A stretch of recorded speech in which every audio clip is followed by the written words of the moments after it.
অষ্টম শ্রেণীর শিক্ষার্থী, তথ্য উপাত্ত অধ্যায়ের আরেকটি অঙ্কে তোমাদেরকে স্বাগত। আমাদের আজকের অঙ্কে দেখা যাচ্ছে কোন একটি উপাত্তের সর্বোচ্চ মান 85, সর্বনিম্ন মান 45 এবং শ্রেণী ব্যক্তি 5 হলে শ্রেণীর সংখ্যা কত? শ্রেণীর সংখ্যা কত হবে সেটা আমাদের আজকে বের করতে হবে। শ্রেণীর সংখ্যা নির্ণয়ের জন্য আমাদের লাগবে হচ্ছে পরিসর। পরিসরকে আমরা শ্রেণী ব্যক্তি দিয়ে ভাগ দিলে শ্রেণীর সংখ্যা নির্ণয় করতে পারবো। আমরা জানি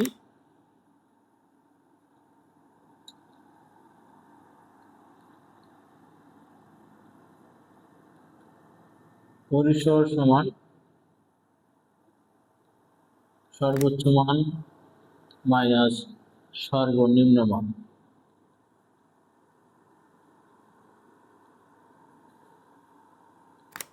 যোগ 1। সর্বোচ্চ মান দেওয়া যাচ্ছে 85 মাইনাস সর্বনিম্ন মান 45 যোগ 1।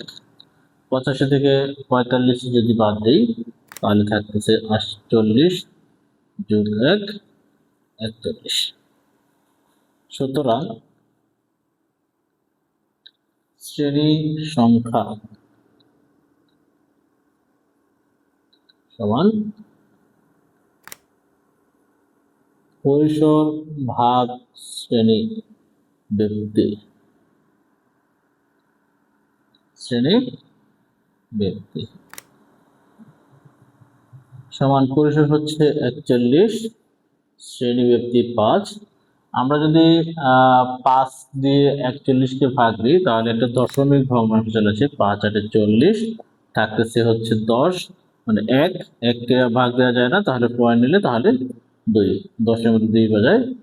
এখন এই সংখ্যাটা আসতেছে হচ্ছে দশমিক সংখ্যা বা ভগ্নাংশ সংখ্যা। শ্রেণীর সংখ্যা কখনোই দশমিক সংখ্যা বা ভগ্নাংশের সংখ্যা যাবে না, এটাকে আমরা অবশ্যই কি করব?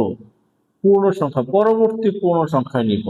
যখনই যে সংখ্যাটা দশমিক ভগ্নাংশে আসবে বা দশমিক ভগ্নাংশে আসবে তখন পরবর্তী সংখ্যাটা যেটা থাকবে সেই সংখ্যাটাকে আমরা শ্রেণী সংখ্যা হিসেবে নির্ণয় করব, বিবেচনা করব। তাহলে 8.2 এর পরবর্তী পূর্ণ সংখ্যা হচ্ছে 9। এই জন্য আমাদের এই অঙ্কের শ্রেণী সংখ্যা হচ্ছে 9।